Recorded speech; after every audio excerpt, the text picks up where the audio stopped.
Hello everyone, good morning. This is your Urdu book for class 5th.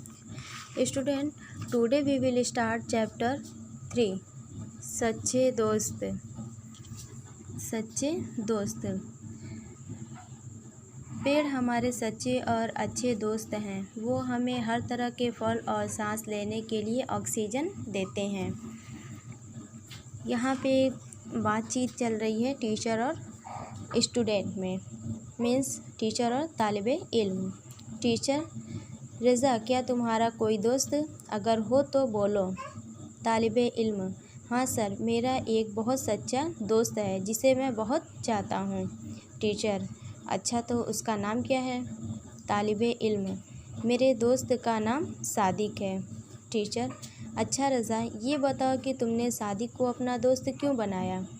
तालिबे इल्म: sir, वो बहुत अच्छा लड़का है। वो मुझसे कभी लड़ता झगड़ता भी नहीं है और झूठ भी नहीं बोलता है, हमेशा सच बोलता है। हम दोनों एक दूसरे को बहुत चाहते हैं।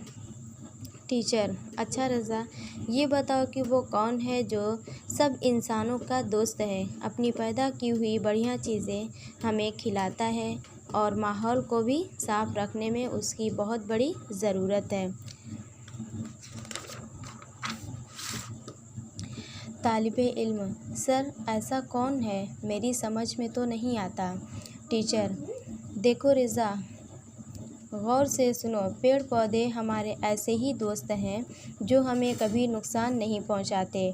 हमें खाने के लिए जायकेदार फल देते हैं, खुशबू और खूबसूरत फूलों से हमारे दिल को खुश करते हैं, माहौल को साफ़ करते हैं, हवा में ताजगी पैदा करते हैं। कड़वे नीम ही को ले लीजिए, वो हमारा बहुत अच्छा दोस्त है। उनके पत्तों में, छाल में और उसकी लकड़ी में हमारी सेहत के नुस्खे छुपे हुए हैं। इन चीज़ों के साथ इसके बीजों से भी दवाएं बनती हैं। तालिबे इल्म: वो किस तरह सर, मज़ीद बताइए। टीचर: ये तो तुम जानते ही होंगे कि अगर नीम की लकड़ी से दातुन करते हैं तो दांतों में कीड़ा नहीं लगता। नीम बहुत से अमराज की दवा है। नीम के अलावा और भी बहुत सारे पेड़ पौधे ऐसे हैं जो दवाओं के काम आते हैं। बहुत सी जड़ी बूटियां हैं जो बीमारियों को दूर करती हैं। क्या हम अपने दोस्तों को उनकी हमदर्दी में कुछ देते हैं? तालिबे इल्म: नहीं सर, हम तो कुछ भी नहीं देते। Student, read this chapter. Thank you.